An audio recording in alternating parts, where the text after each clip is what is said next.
দর্শক, আপনি কি কখনো ভেবেছেন যে বিশ্বের সবচেয়ে শক্তিধর দেশের প্রেসিডেন্ট যখন টিভিতে দাঁড়িয়ে অন্য দেশের নেতাদের পাগল, নোংরা আবর্জনা বা স্ক্যাম বলে প্রকাশ্য গালিগালাজ শুরু করেন, তখন তার মানে কি দাঁড়ায়? এটা কি তার শক্তির প্রকাশ, নাকি চরম হতাশা আর পরাজয়ের লক্ষণ? আজ আপনাদের আমি এমন একটা খবর জানাবো যা মিডিয়ার তৈরি করা পুরো ন্যারেটিভকে উল্টে দেবে।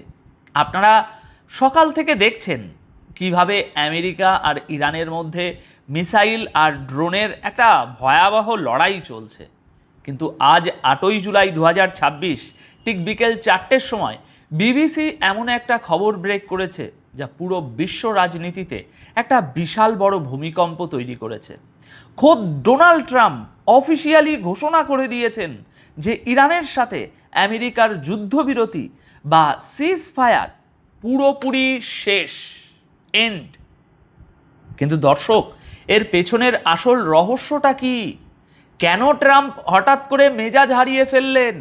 কেন তিনি নিজের স্পেশাল এনভয়দের আলোচনার টেবিল থেকে কার্যত ছুঁড়ে ফেললেন? ভিডিও শেষ হতে হতে আমি আপনাদের সেই আসল মাস্টার প্ল্যানটা বুঝিয়ে দেব, যা শুনলে আপনারা বুঝতে পারবেন ট্রাম্প আসলে রাগের মাথায় সিজ ফায়ার বাতিল করে আমেরিকার নিজের পায়েই সবচেয়ে বড় কুড়ুলটা মেরেছেন, এবং ইরান ঠিক এই ভুলের জন্যই গত 20 দিন ধরে তীর্থের কাকের মতো চেয়ে চেয়ে অপেক্ষা করছিল।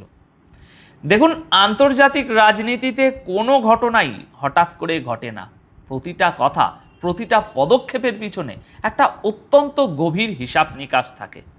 আজ সকাল আর দুপুরের ভিডিওতে আমি আপনাদের পরিষ্কার দেখিয়েছিলাম যে কিভাবে আজ 8ই জুলাই ভোর 3টের সময় আমেরিকা ইরানের বন্দর আব্বাস বা সিরিক বন্দরে হামলা করেছিল, আর তার ঠিক পরপরই জবাবে ইরান কিভাবে বাহরাইন আর কুয়েতে থাকা আমেরিকার 85টি কোর সামরিক ঘাঁটিতে পাল্টা আঘাত এনেছিল।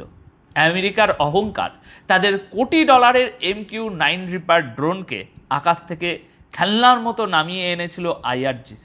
সবই আপনারা বিস্তারিত জেনেছেন। আর এখন 8ই জুলাই 2026 বিকেল ঠিক 4টের সময় বিবিসি সহ সমস্ত আন্তর্জাতিক সংবাদ মাধ্যমে একটা ব্রেকিং নিউজ এসেছে। খবরের শিরোনাম হলো, Trump Sage seize fire is over after US and Iran trade strikes. অর্থাৎ আমেরিকা এবং ইরানের মধ্যে হামলার আদান প্রদানের পর ট্রাম্প বলছেন যে যুদ্ধবিরতি শেষ। এই মুহূর্তে ডোনাল্ড ট্রাম্প তুরস্কে রয়েছেন ন্যাটো সাবমিটে যোগ দেওয়ার জন্য। সেখানে বসে তিনি সাংবাদিকদের সামনে যে ভাষায় কথা বলেছেন তা একজন রাষ্ট্রপ্রধানের মুখে একেবারেই মানায় না। ট্রাম্প বলেছেন ইরানের নেতাদের সাথে আলোচনা করাটা স্রেফ সময়ের অপচয়।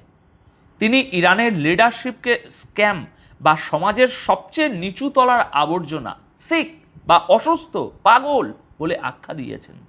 তিনি বলেছেন, যতদূর আমি মনে করি এই চুক্তি শেষ, আমি আর ওদের সাথে কোনো ডিল করতে চাই না। ওরা অত্যন্ত হিংস্র, ওরা মৃত্যু। দর্শক, এখানে একটা জিনিস খুব মনোযোগ দিয়ে বুঝতে হবে।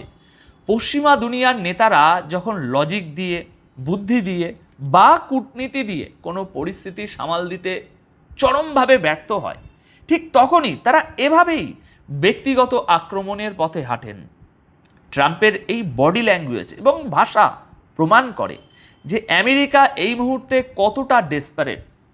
তারা বুঝতে পেরেছে যে অন্তর্বর্তীকালীন চুক্তি বা MOU তারা গত জুনের মাঝামাঝি সময়ে করেছিল, সেটা আসলে ইরানের পাতা একটা বিশাল বড় জিওপলিটিক্যাল ফাঁদ ছিল, যে ফাঁদে আমেরিকা পা দিয়ে ফেলেছে। লজিক্যালি চিন্তা করুন, ওই 14 পয়েন্টের MOU-তে কী লেখা ছিল? বিবিসি তাদের রিপোর্টে পরিষ্কার উল্লেখ করেছে যে চুক্তিতে লেখা ছিল সব ফ্রন্টে সামরিক অভিযান স্থায়ীভাবে বন্ধ করতে হবে এবং ইরান আগামী 60 দিন বাণিজ্যিক জাহাজগুলোকে হরমুজ প্রণালী দিয়ে কোনো টোল ছাড়া যাতায়াত করতে দেবে। আমেরিকা ভেবেছিল এই 60 দিনের মধ্যে তারা মধ্যপ্রাচ্যে নিজেদের সামরিক বহরকে নতুন করে সাজিয়ে নেবে এবং ওমানের দিক দিয়ে একটা নতুন রুট চালু করে হরমুজ প্রণালীর উপর থেকে ইরানের কন্ট্রোল চিরতরে শেষ করে দেবে। কিন্তু ইরান কি এতই কাঁচা খেলোয়াড়? একদমই না। তারা খুব ভালো করেই জানতো যে আমেরিকা এই চুক্তি ভাঙবে। গত 26শে জুন এবং 27শে জুন আমেরিকা যখন প্রথমবার এই চুক্তি ভঙ্গ করে হামলা করেছিল, তখন 29শে জুন উভয় পক্ষ সাময়িকভাবে পিছু হটে। কিন্তু আমেরিকা তাদের ডবল স্ট্যান্ডার্ড থেকে বের হতে পারেনি। তারা একদিকে চুক্তির কথা বলছে, অন্যদিকে ইসরায়েলকে দিয়ে লেবাননে হামলা করাচ্ছে। আর গতকাল রাতে যখন তারা হরমুজে জাহাজের অজুহাত দেখিয়ে ইরানের উপর সরাসরি বোমাবর্ষণ করলো এবং তেল বিক্রির ছাড় বাতিল করলো, তখন MOU এর কফিনে প্রথম পেরেকটা আমেরিকাই ঠুকে দিল। আর আজ বিকেলে ট্রাম্প যখন প্রকাশ্যে ন্যাটো সাবমিটে দাঁড়িয়ে বললেন যে সিজ ফায়ার শেষ, তখন তিনি আসলে ইরানের হাতেই সবচেয়ে বড় চূড়ান্ত অস্ত্রটা তুলে দিলেন। অন্যদিকে এই পুরো ঘটনায় ইরানের প্রতিক্রিয়াটা একটু খেয়াল করুন। তারা কিন্তু আমেরিকার মতো গালিগালাজ করছে না, তারা মিডিয়ার সামনে এসে আজে বাজে কথা বলছে না, ব্যক্তিগত আক্রমণ করছে না। তারা অত্যন্ত শান্তভাবে তাদের পরবর্তী জিওপলিটিক্যাল চাল দিচ্ছে। বিবিসির এই একই রিপোর্টে উল্লেখ করা হয়েছে যে ইরানের পার্লামেন্টের স্পিকার মোহাম্মদ বাগের গালিভাফ অত্যন্ত তীক্ষ্ণ ভাষায় আমেরিকাকে জবাব দিয়েছেন। গালিভাফ আমেরিকাকে MOU লঙ্ঘনের জন্য সরাসরি অভিযুক্ত করে বলেছেন, বুলিং বা ধমক দেওয়া এবং চাঁদাবাজির যুগ শেষ হয়ে গেছে, এটা আমাদের কোথাও নিয়ে যাবে না, আমরা মাথা নত করার পাত্র নই। দর্শক, এই একটা স্টেটমেন্টের মধ্যে অনেক মেসেজ লুকিয়ে আছে। গালিভাফ পরিষ্কার করে দিয়েছেন যে আমেরিকা চুক্তি লঙ্ঘন করেছে, তারা ইরানের জলসীমার যে অধিকার সেটা ক্ষুণ্ণ করেছে। আর এর ঠিক উল্টো দিকে আমেরিকার ডিপ্লোম্যাসির করুণ অবস্থাটা দেখুন। ট্রাম্প একদিকে বলছেন চুক্তি শেষ, আবার পরেক্ষণেই বলছেন যে তার স্পেশাল এনভয় স্টিভ উইটকফ এবং জামাই জ্যারেড কুশনার যদি চান তবে তারা আলোচনা চালিয়ে যেতে পারেন, যদিও ট্রাম্প নিজে সেটাকে স্রেফ সময়ের অপচয় মনে করছেন। ট্রাম্প সাংবাদিকদের বলেছেন, আমি ওই মিথ্যুকগুলোর পিছনে আর সময় নষ্ট করতে চাই না, তবে আমাদের নেগোশিয়েটাররা চাইলে কথা বলুক, বাট আই ডোন্ট কেয়ার। এর মানে কি দাঁড়ায়? এর মানে হলো খোদ হোয়াইট হাউসের ভিতরেই কোনো কোঅর্ডিনেশন নেই। প্রেসিডেন্ট এক কথা বলছেন আর নেগোশিয়েটরদের অন্য একটা লাইনে ঝুলিয়ে রেখেছেন। একটা পরাশক্তির যখন পতন শুরু হয়, তখন তাদের ভিতরে এভাবেই কনফিউশন এবং দিকভ্রান্তির সৃষ্টি হয়। এবার আসুন ন্যাটো এবং বিশ্ব অর্থনীতির কথায়। বিবিসির এই রিপোর্টে বলা হয়েছে যে ন্যাটোর চিফ মার্ক রুটে আমেরিকার এই আগ্রাসনকে জাস্টিফাই করে বলেছেন যে এটা অ্যাবসলিউটলি নেসেসারি ছিল। ইউরোপ এবং আমেরিকা তো সবসময়ই একে অপরের পিঠ চুলকাবেই, এটাই স্বাভাবিক। কিন্তু পশ্চিমাদের এই ব্লেম গেমের আসল ইম্প্যাক্টটা কোথায় পড়েছে জানেন? গ্লোবাল অর্থনীতিতে।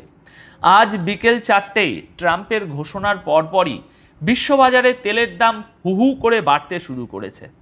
যদিও হরমুজ প্রণালী পুরোপুরি বন্ধ থাকার সময়, আগের বারের কথা বলছি, তেলের দাম যে পর্যায়ে গিয়েছিল এখনও হয়তো ততটা যায়নি, কিন্তু মার্কেট মারাত্মকভাবে প্যানিক করতে শুরু করেছে। আর ঠিক এটাই তো রাশিয়া, চীন, ব্রিক্স এবং গ্লোবাল সাউথের দেশগুলো চাচ্ছিল। আমেরিকা যত বেশি মধ্যপ্রাচ্যে অস্থিতিশীলতা তৈরি করবে, তেলের দাম তত বাড়বে। আর তেলের দাম বাড়লে ইউরোপ এবং আমেরিকায় মুদ্রাস্ফীতি রকেটের গতিতে আকাশ ছোঁবে। পশ্চিমা অর্থনীতি এমনিতেই গত কয়েক বছর ধরে ধুঁকছে, তার উপর এই নূতন যুদ্ধের দামামা তাদের অর্থনীতিকে খাদের কিনারায় ঠেলে দিচ্ছে। তারা ইরানকে সাহায্য করতে গিয়ে নিজেদের দেশের সাধারণ মানুষের উপরই অর্থনৈতিক বোমাবর্ষণ করছে। আমেরিকা চাইছিল এই জানাজার সময়টাতে ইরানকে শোকহত এবং দুর্বল ভেবে আঘাত করতে, কিন্তু ইরান সারা বিশ্বকে দেখিয়ে দিয়েছে যে তারা শোকের মুহূর্তেও তাদের কোর মিলিটারি স্ট্র্যাটেজি থেকে এক চুলও সরে যায়নি। খ্যামেনির মৃত্যুর পর যে একটা শূন্যতা তৈরি হবে বলে পশ্চিমীরা আশা করছিল বা করেছিল, আইআরজিসি সেটাকে অত্যন্ত দক্ষতার সাথে নিজেদের শক্তি প্রদর্শনের মঞ্চে পরিণত করেছে। আচ্ছা, এবার আসুন সেই সত্যটায়, যে আমি ভিডিও শুরুতে আপনাদের কথা দিয়েছিলাম। ট্রাম্প রাগের মাথায় সিজফায়ার শেষ বলে ঘোষণা করে আসলে কি ক্ষতিটা করলেন? কেন আমি বললাম যে তিনি নিজের পায়ে কুড়ুল মেরেছেন? আসল ব্যাপারটা হলো, ইরান গত 20 দিন ধরে ঠিক এই কথাটার জন্যই অপেক্ষা করছিল যে আমেরিকা নিজ মুখে চুক্তি বাতিলের ঘোষণা দিক। এমওইউ এর ওই 14 পয়েন্টের শর্ত অনুযায়ী ইরান আগামী 60 দিন বিনা ভাড়ায় আন্তর্জাতিক বাণিজ্যিক জাহাজ চলতে দিতে আইনত বাধ্য ছিল হরমুজে।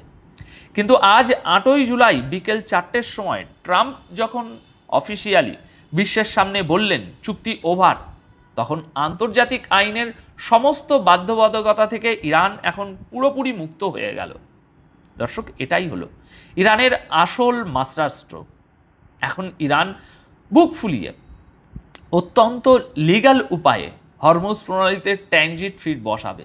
আর চমকে দেওয়ার মতো তথ্য হলো, এই টোল তারা কোনোভাবেই আমেরিকান ডলারে নেবে না, তারা এটা নেবে তাদের লোকাল কারেন্সি বা ব্রিক্সের তৈরি করা নতুন কোনো অর্থনৈতিক ফ্রেমওয়ার্কে। অর্থাৎ ট্রাম্প ভেবেছিলেন তিনি চুক্তি বাতিল করে ইরানকে ভয় দেখাবেন, কিন্তু বাস্তবে তিনি ইরানের হাতে হরমুজ প্রণালীকে চিরতরে বন্ধ করে দেওয়া বা পুরোপুরি নিজেদের মতো করে নিয়ন্ত্রণ করার একটা বৈধ লাইসেন্স তুলে দিলেন। আমেরিকা এখন চাইলেও আর আন্তর্জাতিক আদালতে গিয়ে বা রাষ্ট্রসংঘে গিয়ে বলতে পারবে না যে ইরান চুক্তি ভেঙেছে, কারণ চুক্তির মৃত্যু ঘোষণা স্বয়ং আমেরিকার প্রেসিডেন্ট করেছেন। এই একটা বোকামির কারণে আমেরিকার পেট্রো ডলার যে হেজিমনি, সেটা এখন ইতিহাসের সবচেয়ে বড় হুমকির মুখে পড়ে গেল। ইরান এখন হরমুজ প্রণালীকে শুধু একটা জলপথ নয়, বরং আমেরিকার অর্থনীতিকে ধ্বংস করার একটা গ্লোবাল চোক পয়েন্টে পরিণত করবে। দর্শক, আজকের এই ঘটনা প্রবাহ আমাদের চোখে আঙুল দিয়ে দেখিয়ে দেয় যে জিওপলিটিক্যাল দাবার বোর্ডে আবেগ বা রাগের কোনো জায়গা নেই। আমেরিকা তাদের ইগো, দম্ভ আর পেশি শক্তির অহংকারে এমন একটা পাতা ফাঁদে পা দিয়েছে যেখান থেকে অক্ষত অবস্থায় বের হওয়ার কোনো এক্সিট রুট তাদের জানা নেই। এখন আপনাদের কাছে আমার একটা অত্যন্ত লজিক্যাল প্রশ্ন রইল, আপনাদের কি মনে হয় ট্রাম্পের এই সিজফায়ার বাতিলের ঘোষণার পর ইরান কি আগামী কয়েকদিনের মধ্যেই হরমুজ প্রণালীতে অফিসিয়ালি টোল ট্যাক্স বসিয়ে পশ্চিমাদের সাপ্লাই চেনকে স্তব্ধ করে দেবে?